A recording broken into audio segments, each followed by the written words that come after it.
में आप सभी का स्वागत है। आज हम लोग पढ़ेंगे पदार्थ, इसकी अवस्था और अवस्था में परिवर्तन कैसे होती है।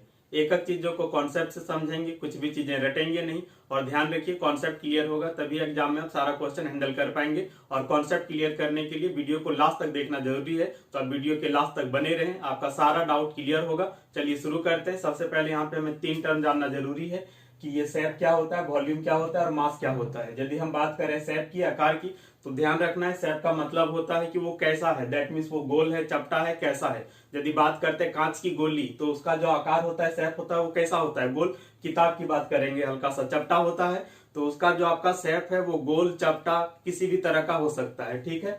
हम बात करते हैं वॉल्यूम की, आयतन की, तो ये क्या है, तो वॉल्यूम का मतलब होता है कि कोई भी पदार्थ कितना जगह घेरेगा। ध्यान रखिएगा, हर वस्तु कुछ ना कुछ जगह घेरता है। हम इसकी बात करेंगे तो ये कुछ ना कुछ जगह घेरेगा। आपके घर में एक बक्सा होगा, वो कुछ ना कुछ जगह घेरता है, तो जितना जगह घेरता है वही उसका क्या कहलाता है, वॉल्यूम कहलाता है, आयतन कहलाता है। आप समझ गए होंगे कि वॉल्यूम का मतलब हुआ कि कितना लंबा चौड़ा ऊंचा है। यदि कोई पदार्थ बहुत लंबा चौड़ा ऊंचा है, मतलब वो ज्यादा जगह घेरेगा, दैट मीन्स उसका वॉल्यूम भी जो है आपका ज्यादा हो जाएगा। ठीक है। तो सिंपली वॉल्यूम का मतलब है कि जितना वो जगह घेरेगा, कितना लंबा चौड़ा ऊंचा है, वही उसका क्या कहलाएगा, वॉल्यूम कहलाएगा। ध्यान रखना है। यदि हम बात करते हैं सॉलिड की, तो सॉलिड का जो वॉल्यूम है वो मीटर क्यूब में लिखते हैं। कैसे निकालते हैं, लंबाई गुना चौड़ाई गुना ऊंचाई करके, मैथ में आप पढ़े होंगे। ठीक है। तो यदि कोई सॉलिड है, ठोस है, तो उसका हम वॉल्यूम जो निकालेंगे वो मीटर क्यूब में निकालेंगे, 10 मीटर क्यूब, 12 मीटर क्यूब। ठीक है। लेकिन यदि कोई लिक्विड है, यदि कोई द्रव है, तो उसका वॉल्यूम हम लोग लीटर में मापते हैं। आप जब पेट्रोल खरीदने जाते हैं तो वहां पर देखते होंगे आप 1 लीटर 2 लीटर लेते हैं। ठीक है, समझ गए। अब एक चीज और यहाँ पर देख रहे हैं, मास, द्रव्यमान किसे कहते हैं, तो कोई भी पदार्थ में पदार्थ की कितनी मात्रा है, वही उसका कहलाता है द्रव्यमान। यदि हम इसकी बात करेंगे तो इसका भी अपना कुछ ना कुछ द्रव्यमान होगा। इसको हम लोग केजी में लिखते हैं, द्रव्यमान को हम लोग केजी में लिखते हैं। 2 केजी, 3 केजी, 4 केजी, वो क्या है, पदार्थ का द्रव्यमान। अब देखिए, हम लोग समझते हैं पदार्थ किसे कहते हैं, हर वो वस्तु जिसका अपना कुछ मास हो, दैट मीन्स अपना कुछ द्रव्यमान हो, और जिसका अपना कुछ वॉल्यूम हो, जिसका अपना कुछ आयतन हो, दैट मीन्स वो कुछ जगह घेरता हो।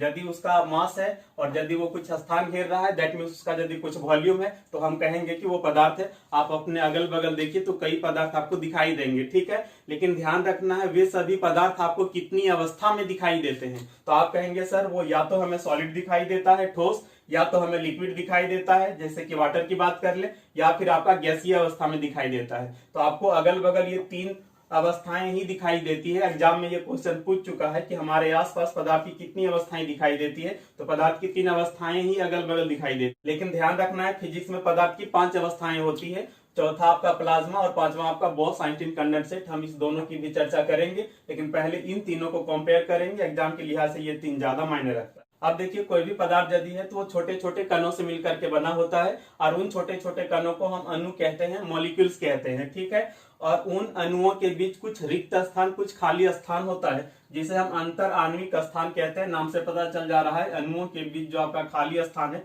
वही आपका क्या कहलाएगा, अंतर आणविक स्थान, इंटरमॉलिक्यूलर स्पेस। और ये स्थान जो है वो डिपेंड करता है कणों के बीच लगने वाले आकर्षण बल पर। ध्यान रखिएगा, उन कणों के बीच एक आकर्षण बल कार्य करता है, जिसे हम कहते हैं अंतर आणविक बल, इंटरमॉलिक्यूलर फोर्स। और इसी फोर्स पर ही डिपेंड करेगा कि स्पेस कितना रहेगा। यदि ये इंटरमॉलिक्यूलर फोर्स का वैल्यू बहुत ज्यादा है, सोच करके देखिए, यदि इस फोर्स का वैल्यू बहुत ज्यादा है तो कण क्या होगा, आपका नजदीक नजदीक आ जाएगा। और यदि कण नजदीक नजदीक आ गया तो खाली स्थान तो कम रह जाएगा ना। सॉलिड में ये मैक्सिमम होता है। जैसे यहाँ पर आप देखते हैं तो यहाँ पे अंतराण्विक बल का वैल्यू बहुत ज्यादा है, तो कण नजदीक नजदीक है, और यदि कण नजदीक नजदीक है तो कणों के बीच जो आपका रिक्त स्थान है वो बहुत ही कम है। अब यहाँ पर ध्यान दीजिएगा, सॉलिड में है क्या कि इंटरमॉलिक्यूलर फोर्स का वैल्यू बहुत ज्यादा है, इसलिए स्पेस कम है, पहली बात। और दूसरी बात, कण यदि नजदीक नजदीक आ जा रहा है, कण यदि बहुत घना है, तो हम कहेंगे कि डेंसिटी जो है आपका अधिक है, दैट मीन्स घनत्व अधिक है। यदि कण बहुत नजदीक नजदीक है तो ज्यादा घना है, और ज्यादा घना है तो ज्यादा डेंसिटी होगी। सॉलिड में डेंसिटी जो है आपका सबसे ज्यादा होता है। अब यहाँ पे 2 चीजें और आपको ध्यान रखना है, क्या कि चूंकि सॉलिड में इंटरमॉलिक्यूलर फोर्स का वैल्यू बहुत ज्यादा होता है, इसीलिए ठोसों में जो कण है वो एक दूसरे के साथ एक निश्चित आकृति में बंधे रहते हैं। आप देखते होंगे, यदि कोई एक सॉलिड है तो यहाँ पर जो कण है वो काफी ज्यादा इंटरमॉलिक्यूलर फोर्स से एक दूसरे से बंधे हुए हैं सारे कण, इसलिए एक कण इधर उधर जाता नहीं। इसलिए ठोसों की अपनी एक निश्चित आकृति होती है। यदि हम इसकी बात करेंगे तो इसको हम किचन में रख दें, बर्तन में रख दें, छत में रख दें, कहीं भी रख दें, तो इसका जो अपना आकृति है वो बदलने वाला नहीं है। अब बताइए क्या इसका वॉल्यूम बदलने वाला है? वॉल्यूम का मतलब कितना लंबा चौड़ा ऊंचा है, यही ना? तो क्या इसका वॉल्यूम भी बदलेगा? नहीं बदलेगा। यदि ये इतना लंबा चौड़ा ऊंचा है तो ये इतना ही रहेगा, ठीक है। अब यहाँ पे आपको क्लियर हो जाना चाहिए कि यदि कोई सॉलिड है तो उसकी आकृति और उसका जो वॉल्यूम है वो कभी बदलता नहीं है। ये यदि एक पदार्थ है तो ना तो इसका आकार बदलने वाला है, शेप बदलने वाला है, ना तो इसका वॉल्यूम बदलने वाला है। जितना शेप जितना वॉल्यूम है वही रह जाएगा, ठीक है। समझ गए? यहाँ पर आपका शेप और आपका जो वॉल्यूम है दोनों फिक्स रहता है, घटता बढ़ता नहीं है। अब देखिए लिक्विड की बात करते हैं यदि, तो यहाँ पर इंटरमोलिकुलर फोर्स का वैल्यू जो है वो थोड़ा सा कम होता है इसके कंपैरिजन में। और ये फोर्स इतना कम होता है कि सारे कणों को एक निश्चित आकृति में बांध के नहीं रख पाता है। आप देखते होंगे कि यदि आप पानी लेंगे तो उसका अपना कोई निश्चित आकृति नहीं है। आप जिस बर्तन में डालेंगे उसी के आकार का हो जाएगा। आप गिलास में डालिए तो गिलास के आकार का हो जाएगा, लोटा में डालिए तो लोटा के आकार का, और थाली में डालिए तो थाली के आकार का। मतलब यहाँ से क्लियर है क्या कि लिक्विड की अपनी कोई एक निश्चित आकृति नहीं होती है, ये बदलते रहता है बर्तन के अनुसार। आप जिस बर्तन में डालें उसी आकार का हो जाएगा, ठीक है। अब यहाँ पे दूसरा चीज ध्यान रखना है कि इसका वॉल्यूम निश्चित होगा या वॉल्यूम भी बदल जाएगा। हम आपको क्या बताए थे, यदि कोई लिक्विड है तो उसका हम लोग वॉल्यूम जनरली किस में मेजर करते हैं, तो लीटर में मेजर करते हैं। आप बताइए यदि 1 लीटर पानी है तो हम उसको कहीं भी रखें वो 1 लीटर ही रहेगा या 1.5 लीटर हो जाएगा? तो कहेंगे सर 1 लीटर पानी 1 लीटर ही रहेगा। दैट मीन्स का वॉल्यूम अपना फिक्स रहेगा, वॉल्यूम बदलने वाला नहीं है। बदलेगा केवल क्या, शेप, ठीक है। तो यहाँ पे शेप बदलता रहता है लेकिन वॉल्यूम जो है आपका बदलता नहीं, वॉल्यूम आपका क्या है, फिक्स। गैस की बात करते हैं यदि, तो यहाँ पर इंटरमोलिकुलर फोर्स का वैल्यू बहुत कम होता है, और ये इतना कम होता है कि सभी कणों को वो एक साथ एक निश्चित आकृति में बांध के नहीं रख पाता है। यदि किसी भी गैस को आप किसी बर्तन में डालेंगे ना तो पूरे बर्तन को भर लेगा ऊपर से लेकर के नीचे तक। उसी गैस को यदि आप किसी रूम में डालिएगा तो पूरे रूम को भर लेगा, बड़े से रूम में डालेंगे तो पूरे रूम को भर लेगा। तो यहाँ पर आप देख सकते हैं एक तो इसकी आकृति निश्चित है नहीं, और दूसरी बात आप देख सकते हैं कि इसका जो वॉल्यूम है वो भी निश्चित नहीं है। क्यों? यदि हम उसको बर्तन में डाल दिए तो पूरा बर्तन को घेर लिया, जितना जगह घेरता है वही ना उसका वॉल्यूम होगा। यदि हम बर्तन में डालेंगे पूरे बर्तन को घेर लेगा, मतलब बर्तन इतना वॉल्यूम हो जाएगा। लेकिन उसी चीज को रूम में डालेंगे तो क्या होगा, पूरे रूम को घेर लेगा। दैट मीन्स रूम इतना वॉल्यूम हो जाएगा। तो आप देख सकते हैं यहाँ पर कि ना तो इसका शेप निश्चित है ना तो इसका वॉल्यूम निश्चित है। शेप भी बदलते रहता है बर्तन के अनुसार और वॉल्यूम भी बदलते रहता है बर्तन के अनुसार, आप जहां पर रखेंगे, ठीक है। अब यहाँ पर एक चीज और आप जानते होंगे कि यदि बहुत ज्यादा गैस है, दैट मीन्स इतना वॉल्यूम का गैस है, इतना वॉल्यूम का यदि गैस है तो हम लोग इसको छोटे से जगह में भी डाल सकते हैं कंप्रेस करके। जो आप एलपीजी गैस खरीदते हैं सिलेंडर में, वहां पर वही होता है कि बहुत सारे गैसों को, बहुत बड़े वॉल्यूम वाले गैस को कंप्रेस करके छोटा वॉल्यूम बना दिया जाता है और फिर उसको सिलेंडर में भर दिया जाता है, ठीक है। क्लियर है? यदि डाउट हो तो आप दोबारा प्ले करके देख लीजिए। अब देखिए प्लाज्मा ये पदार्थ की चौथी अवस्था है। इसके बनने के लिए हाई टेम्परेचर और हाई प्रेशर होना चाहिए, और नेचुरली ये संभव है ओनली तारों में, स्टार्स में। सन भी एक प्रकार का क्या है, तारा है। तो ध्यान रखिए क्वेश्चन पूछता है कि प्लाज्मा बनने के लिए क्या आवश्यक है, तो हाई टेम्परेचर और हाई प्रेशर। ऐसा कहाँ पॉसिबल है, तारों में, स्टार्स में, ठीक है। लेकिन आर्टिफिशियल तरीके से भी इसे बनाया जा सकता है। आप जानते होंगे कि जो आपका ट्यूबलाइट होता है ना, उसकी जो लाइट होती है, चमक होती है, वो प्लाज्मा बनने के कारण ही होती है। यहाँ पे 3 चीजें आपको ध्यान रखनी है। प्लाज्मा पदार्थ की चौथी अवस्था है, इसके बनने के लिए हाई टेम्परेचर हाई प्रेशर की आवश्यकता होती है, और जो आपका ट्यूबलाइट होता है उसमें चमक जो है वो आपका प्लाज्मा के कारण ही होता है। अब इसको देखिए, बॉस आइंस्टीन कंडेंसेट, ये पदार्थ की 5वीं अवस्था है। ध्यान रखना है भारतीय वैज्ञानिक सत्येंद्रनाथ बोस और अल्बर्ट आइंस्टीन, इन दोनों ने ही इस अवस्था के बारे में बताया था, लेकिन उन्होंने बना करके प्राप्त करके नहीं दिखाया, ठीक है। प्राप्त करके दिखाने वाले ये 3 वैज्ञानिक थे। इसके लिए इन्हें 2001 ईस्वी में नोबेल पुरस्कार भी मिल चुका है। अब इसको समझते हैं कि पदार्थ की अवस्था में परिवर्तन कैसे होता है। मतलब यदि कोई सॉलिड है तो वो लिक्विड में कैसे बदलेगा, फिर वो आपका गैस में कैसे बदलता है। ध्यान रखिएगा कि पदार्थ के जो कण है वो हमेशा गति करते रहते हैं। दैट मीन्स उनमें एक गति होती है, और गति के कारण उसमें गतिज ऊर्जा, काइनेटिक एनर्जी होती है। ध्यान रखना है ये गतिज ऊर्जा सॉलिड में बहुत कम होता है, ना के बराबर, और गैसों में ये बहुत ज्यादा होता है। ध्यान रखिएगा पदार्थ की अवस्था में यदि हम परिवर्तन करना चाहते हैं तो 2 तरीके से किया जा सकता है। एक आपका टेम्परेचर या कहें उष्मा को घटा बढ़ा करके, और दूसरा तरीका है प्रेशर को घटा बढ़ा करके। कैसे होगा समझने का कोशिश करते हैं। देखिए होता क्या है, यदि आप किसी पदार्थ को गर्म करते हैं, यानी यदि उसमें उष्मा देते हैं, ध्यान रखिएगा उष्मा एक प्रकार की ऊर्जा है, तो उस पदार्थ की अपनी जो ऊर्जा है वो आपकी बढ़ जाती है। उसके कारण वो पदार्थ के जो कण है वो ज्यादा गति से जो है मूव करने लगता है। इसको आप ऐसे भी समझ सकते हैं, मान लिया जाए कोई व्यक्ति डांस कर रहा है, गति कर रहा है, क्या होगा यदि बाहर से उसको कुछ एनर्जी दे दे, जूस पिला दे, थोड़ा शराब पिला दे, तो क्या होता है,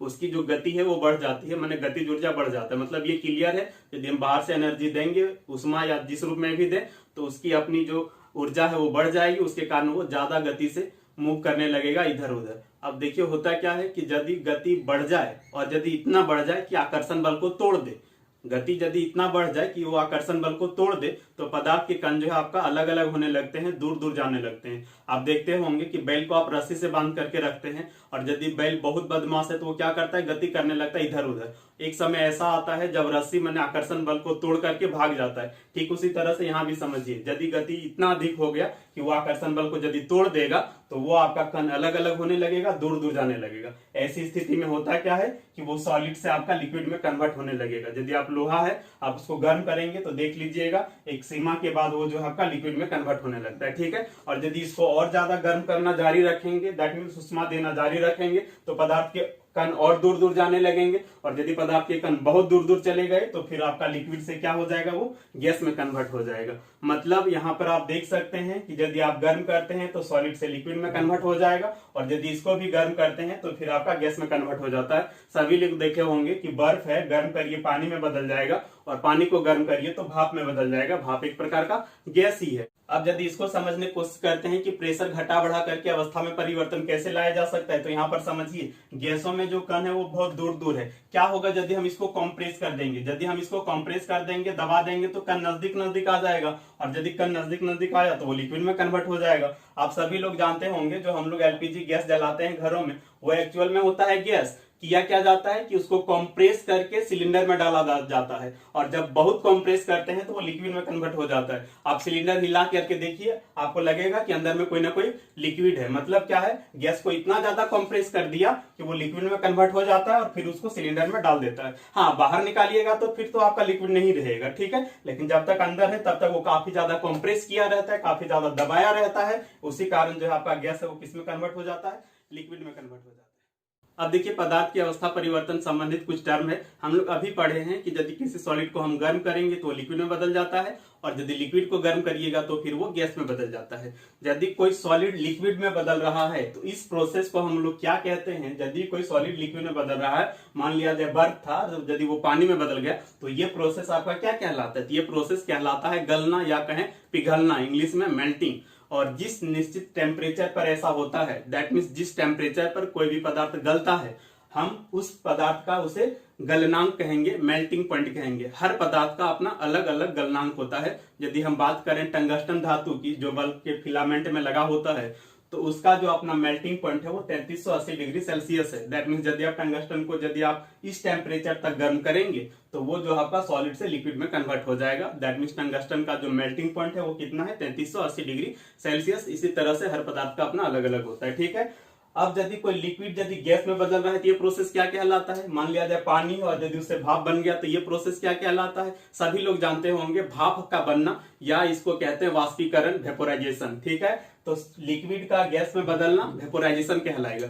लेकिन ध्यान रखिएगा ये वेपोराइजेशन किसी एक निश्चित टेम्परेचर पर नहीं होता, लगभग हर टेम्परेचर पर ऐसा होता है। यदि पानी है तो 20 डिग्री सेल्सियस पर भी वो वेपोराइजेशन होगा, वाष्पीकरण होगा, और यदि टेम्परेचर 30 हो रहा है तब भी वेपोराइजेशन होगा, 50 हो रहा है तब भी होगा। दैट मीन्स लगभग हर टेम्परेचर पर ये वाष्पन होता है, किसी एक टेम्परेचर पर नहीं होगा, ठीक है।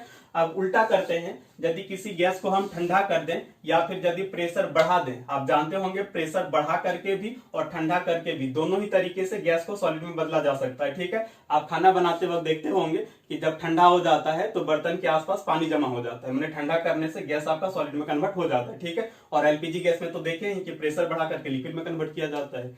यदि कोई गैस लिक्विड में बदल रहा है तो ये प्रोसेस क्या कहलाता है, तो ये प्रोसेस कहलाता है संघनन, कंडेंसेशन, ठीक है। नाम से क्या लग रहा है कि घना हो जाना, संघनन माने घना हो जाना, तो वही तो होता है। गैस में कण दूर दूर होते हैं और लिक्विड में थोड़ा सा घना होता है, तो गैस से यदि लिक्विड में कन्वर्ट हो रहा है तो ये प्रोसेस क्या कहलाएगा, संघनन, ठीक है। अब यदि लिक्विड कोई सॉलिड में बदल रहा है, तो मान लिया जाए पानी था और वो बर्फ बन गया, तो ये प्रोसेस क्या कहलाता है, तो ये प्रोसेस कहलाता है जमना, या कहें फ्रीज, ठीक है। और जिस निश्चित टेम्परेचर पर ऐसा होगा, दैट मीन्स जिस टेम्परेचर पर कोई भी पदार्थ आपका जम जाएगा, हम कहते हैं उसे क्या, हिमांक, ठीक है, फ्रीजिंग पॉइंट। ध्यान रखिए जमनांक कोई वर्ड है नहीं, ये वर्ड क्या है, हिमांक, फ्रीजिंग पॉइंट, ठीक है। अब यहाँ पर एक चीज और क्या ध्यान रखना है कि कुछ ऐसे पदार्थ होते हैं यदि आप उसको गर्म करेंगे तो सॉलिड से वो सीधे गैस में बदल जाएगा, लिक्विड में नहीं बदलेगा, सॉलिड से सीधे क्या होगा, गैस में बदल जाएगा। यदि कोई पदार्थ सॉलिड से सीधे गैस में बदल रहा है तो ये प्रोसेस कहलाता है ऊर्ध्वपातन, सब्लिमेशन। ऊर्ध्व माने ऊपर और पात माने चला जाना, ठीक है। तो यदि सॉलिड से सीधे गैस में बदल रहा है तो ये प्रोसेस क्या कहलाएगा, ऊर्ध्वपातन। उदाहरण की बात करें तो आपका कपूर, नेफ्थलीन की गोली जिसको कपड़ा में डाल करके रखते हैं, अमोनियम क्लोराइड, NH4Cl, ये सभी में जो है आपका ऊर्ध्वपातन होता है। यदि आप गर्म करेंगे तो सॉलिड से सीधे क्या होगा, गैस में बदल जाएगा। आप सभी लोग देखे होंगे कि जो कपड़ा में डाल के हम लोग रखते हैं नेफ्थलीन की गोली, व्हाइट व्हाइट टाइप का, वो देखिएगा कुछ दिन के बाद अपने आप खत्म हो जाता है। कहाँ चला गया था, तो वो सॉलिड, सीधे वो गैस में बदल के खत्म हो गया, हम लोग को पता नहीं चलता है, ठीक है। अब यदि उल्टा हुआ तो मतलब गैस यदि सीधे सॉलिड में बदला तो यदि हम ठंडा करें गैस को और यदि वो गैस से सीधे सॉलिड में आ जा रहा है तब ये प्रोसेस कहलाता है निक्षेपण या कहें डिपोजिशन। कहां से बना है, डिपोजिट से बना है। डिपोजिट का मतलब जमा करना, सभी लोग जानते होंगे। गैस में कण दूर दूर होते हैं और जब सॉलिड होगा तो नजदीक नजदीक आ जाएगा, यही ना हो रहा है, जमा हो जा रहा है, निक्षेप हो जा रहा है, ठीक है। तो गैस का सॉलिड में डायरेक्ट यदि बदलाव हो रहा है तो ये प्रोसेस क्या कहलाएगा, निक्षेपण। वैसे हर जगह आप पढ़े होंगे कि गैस यदि सॉलिड में बदला तब भी इसको ऊर्ध्वपातन ही कहेंगे, तो ऐसा नहीं है। यदि गैस सॉलिड में बदल रहा है तो इसको ऊर्ध्वपातन नहीं कहेंगे, इसको क्या कहेंगे, निक्षेपण कहेंगे, डिपोजिशन कहेंगे। रेलवे के एग्जाम में पूछ चुका है और यही आंसर माना हुआ था। अब यहाँ पर हम लोग देखेंगे कि वाष्पीकरण की दर किससे किससे प्रभावित होती है। तो पहला आपका है पदार्थ का क्वथनांक, बॉइलिंग पॉइंट। आप कहेंगे सर क्वथनांक है क्या, बॉइलिंग पॉइंट है क्या? देखिए, यदि आप किसी भी पदार्थ को आप यदि गर्म करेंगे, पानी को यदि आप गर्म करेंगे तो भाप बनता है, धीरे धीरे होता है, ठीक है। लेकिन यदि आप गर्म करना जारी रखेंगे तो एक ऐसा पॉइंट आता है जब पानी जो है आपका पूरा खोलने लगता है, डबकने लगता है। तो जिस टेम्परेचर पर कोई भी लिक्विड खोलने लगता है, डबकने लगता है, वही आपका टेम्परेचर कहलाता है बॉइलिंग पॉइंट। यदि हम बात करें पानी की तो पानी का जो आपका बॉइलिंग पॉइंट है वो 100 डिग्री सेल्सियस है। दैट मीन्स पानी को इस टेम्परेचर तक गर्म करेंगे तो पानी आपका जो है पूरा खोलने लगेगा, डबकने लगेगा। यदि आप डेगची में भात बनाए हैं, मैंने चावल बनाए हैं, तो वहां पर देखते होंगे पानी कैसे डब डब डब डब करने लगता है जब पूरा गर्म होता है, ठीक है। वही चीज ईथर की बात करेंगे तो इसका बॉइलिंग पॉइंट आपका 34 डिग्री सेल्सियस होता है, कम होता है, ठीक है। तो होता क्या है, यदि किसी भी पदार्थ का बॉइलिंग पॉइंट ज्यादा है तो उसका वाष्पीकरण जो है वो धीरे धीरे होगा, ठीक है। यदि हम बात करें पानी का तो इसका बॉइलिंग पॉइंट 100 डिग्री सेल्सियस है, तो इसका जो वाष्पीकरण है वो धीरे होगा। लेकिन यदि वही बात करें परफ्यूम का या ईथर का तो इसका जो बॉइलिंग पॉइंट है वो लो होता है, तो काफी तेज गति से इसका जो है आपका वाष्पीकरण, वेपोराइजेशन होगा। आप देखे होंगे जब आप नहा करके ऑफिस जाते हैं तो यदि आप ऑफिस पहुंच गए ना तो वहां तक भी आपका पानी टपकते रहता है माथा से, मतलब वाष्पीकरण अभी तक पानी का नहीं हुआ है। लेकिन वही चीज 4 बोतल परफ्यूम माथा में उड़ेल लीजिए, क्या ऑफिस जाते जाते आपका जो परफ्यूम है वो टपकते रहेगा पानी जैसा? बोलिएगा नहीं। तो आप ये चीज क्लियर समझ गए होंगे कि जो आपका परफ्यूम है वो बहुत जल्दी वेपोराइज हो जाता है, बहुत जल्दी जो है वो वाष्पित हो जाता है। क्यों? क्योंकि उसका बॉइलिंग पॉइंट लो होता है, ठीक है। दैट मीन्स जितना कम रहेगा बॉइलिंग पॉइंट, वाष्पीकरण उतना तेज गति से होगा, ठीक है। दूसरा आपका क्या है, तापमान, टेम्परेचर। यदि वायुमंडल में टेम्परेचर बहुत अधिक है तो काफी तेज गति से वाष्पीकरण होगा, ठीक है। आप गर्मी के दिन में देखते होंगे कि कपड़ा बहुत जल्दी सूख जाता है। कपड़ा सूखता कब है? जब कपड़ा का पानी वाष्पित हो जाता है, दैट मीन वेपोराइज हो जाता है। तो गर्मी के दिन में टेम्परेचर चूंकि बहुत ज्यादा है तो पानी बहुत जल्दी वाष्पित हो गया तो कपड़ा जल्दी सूख जाता है, ठीक है। वही चीज ठंडा के दिन में धीरे धीरे सूखता है, ठीक है। तीसरा यहाँ पे क्या है, सरफेस एरिया। दैट मीन्स उसका जो पृष्ठीय क्षेत्रफल है, दैट मीन्स वो कितना ज्यादा फैला है। यदि कोई भी पदार्थ को हम ज्यादा फैला करके रखेंगे तो वाष्पीकरण की जो गति होगी वो बहुत ही ज्यादा होगी। आप देखते होंगे कि कपड़ा को यदि आप फैला करके रखते हैं पूरा, यदि आप पूरा फैला देते हैं तो उससे उसका क्या होगा, पृष्ठीय क्षेत्रफल जो है आपका बढ़ जाएगा। और यदि पृष्ठीय क्षेत्रफल बढ़ जाएगा तो वाष्पीकरण तेजी से होगा, कपड़ा आपका जो है वो जल्दी सूख जाता है। इसी तरह से आप देखे होंगे कि दूध यदि बहुत ज्यादा गर्म है और यदि उसको ठंडा करना है तो थाली में रख देते हैं, तो थाली में रखने से उसका सरफेस एरिया ज्यादा हो जाता है और ज्यादा सरफेस एरिया होगा तो तेजी से वाष्पित होगा। आज तेजी से वाष्पित होने से ठंडा होता है। अभी हम लोग देखेंगे कि वाष्पीकरण से ठंडा कैसे होता है, अभी फिलहाल वेट करिए, ठीक है। नेक्स्ट यहाँ पर क्या है आपका आर्द्रता, ह्यूमिडिटी। ये क्या होता है आर्द्रता? तो ध्यान रखिएगा, वायुमंडल में उपस्थित जलवाष्प की मात्रा, वायुमंडल में जलवाष्प की जितनी मात्रा उपस्थित होती है उसी को हम लोग क्या कहते हैं, आर्द्रता, ठीक है। यदि आर्द्रता कम है, आर्द्रता कम है मतलब वायुमंडल में जलवाष्प की मात्रा यदि कम है तो वाष्पीकरण काफी तेजी से होगा। आप नहीं समझ पा रहे हैं तो यहाँ पर देखिए, यदि पेट में आपका खाना बहुत कम हो, यदि भूख लगा हो तो आप तेजी से खाते हैं कि नहीं? दोनों हाथ लगा देते होंगे कभी कभार। ठीक उसी तरह से यहाँ पर भी है कि यदि वायुमंडल में यदि जलवाष्प के कण कम हो तो यहाँ काफी तेजी से इधर जाने लगेगा। आपका वाष्पीकरण में वही ना होता है कि जो पानी के कण है यहाँ से उठ करके वायुमंडल में जाने लगता है, और यदि वायुमंडल में कण कम हो तो खाली स्थान यहाँ मिलेगा, तो यहाँ का कण काफी तेज गति से इधर जाने लगेगा। ठीक है, और ध्यान रखिएगा वायु की अपनी एक क्षमता भी होती है। ठीक है, और कोई भी चीज जो क्षमता होती है वो 100% होता है। यदि किसी समय वायुमंडल की क्षमता यदि पूरा हो जाए, दैट मीन्स 100% हो जाए, ठीक है, उसको हम कहेंगे कि आर्द्रता यदि 100% हो जाए तो आपका जो है वाष्पीकरण नहीं होगा। ठीक है, 100% होने का मतलब यही है कि इस वायुमंडल की जितनी क्षमता थी अपने अंदर जलवाष्प धारण करने की, उतना जलवाष्प है। यदि उतना जलवाष्प है तो और जलवाष्प इधर उड़ करके नहीं आ पाएगा। नहीं समझ पा रहे हैं, तो आपकी अपनी कुछ क्षमता होगी पेट की। ठीक है, यदि आपकी क्षमता कंप्लीट हो गई, दैट मीन्स 100% यदि पेट फुल हो गया है तो क्या और खाना आप खाएंगे यदि राक्षस नहीं हो तो? यदि राक्षस नहीं हो तो बोलिएगा सर जब पेट पूरा फुल रहेगा 100% रहेगा तो खाना इधर जाएगा ही नहीं। ठीक उसी तरह से यहाँ पे यदि 100% हो गया तो जलवाष्प का कण इधर नहीं जाएगा। ठीक है, हालांकि ऐसी स्थिति कभी आती नहीं है, आज तक कभी नहीं आया। ठीक है, चलिए यहाँ पर देखेंगे नेक्स्ट आपका वायु की गति।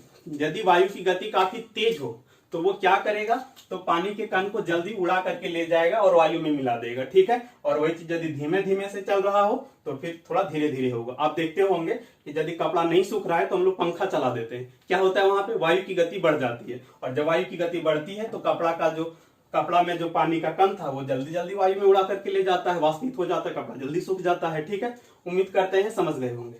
अब ध्यान रखिएगा वाष्पीकरण की क्रिया ठंडक उत्पन्न करती है। आप देखे होंगे यदि गर्मी के दिन में भी यदि आप परफ्यूम मारते हैं तो परफ्यूम मारने के बाद जो है आपका ठंडा लगने लगता है। क्यों लगने लगता है? क्योंकि जो आपका परफ्यूम है वो वेपोराइज होता है, वाष्पीकृत होता है, और जब वाष्पीकृत होगा तो वहां पे ठंडक उत्पन्न होता है। ठीक है, ठीक इसी तरह से आप देखे होंगे कि गर्मी के दिन में जब आप पंखा चलाते हैं तो हमें ठंडक महसूस होती है। क्यों? क्या पंखा ठंडा हवा दे रहा है? नहीं, ऐसा हरगिज नहीं, बल्कि होता क्या है कि हमारे शरीर का जो पसीना है वो आपका वाष्पित होता है, वेपोराइज होता है, और जब वाष्पित होगा तो ठंडा लगने लगता है। मतलब वाष्पीकरण की क्रिया से क्या होती है? ठंडक उत्पन्न होती है। ठीक है, एक चीज और आप देखे होंगे कि यदि गर्म दूध है या यदि गर्म चाय है तो जब आप उसको फैला करके थाली में रख देते हैं तो वहां पे तेजी से वाष्पित होता है, जल्दी ठंडा होता है। मतलब वाष्पित हुआ, वेपोराइजेशन हुआ, तो उससे क्या होगा? ठंडक उत्पन्न होगा, उसका टेम्परेचर जो है आपका गिर जाएगा। और आप देखे होंगे कि गर्मी के दिन में हम लोग पानी को घड़े में रखते हैं। क्यों रखते हैं घड़े में? तो घड़े में छोटा छोटा सा छिद्र होता है, उस छोटे छोटे छिद्र से अंदर का पानी रिस रिस के बाहर आते रहता है, और जब रिस रिस के बाहर आता है तो ये बाहर वाला पानी जो है आपका वाष्पित होते रहता है। बाहर वाला पानी वाष्पित होने के कारण यहाँ का जो टेम्परेचर है वो कम हो जाता है, दैट मीन्स यहाँ पे ठंडा हो जाता है। क्योंकि यहाँ पे ठंडा है तो पानी भी आपका ठंडा बना रहता है। ठीक है, पानी रिस रिस के बाहर आते रहता है, आपका पानी वेपोराइज होते रहता है और ठंडा होते रहता है, तो आसपास का जो टेम्परेचर है वो बढ़ नहीं पाता है, तो पानी भी जो है गर्म नहीं होता है, ठंडा रहता है। ठीक है, और ये जेएसएससी के एग्जाम में भी पूछ चुका है और लगभग हर एग्जाम में रिपीट करता है। और आप लोग नोट्स जरूर पढ़ लीजिएगा, बाय द वे कुछ छूटा हो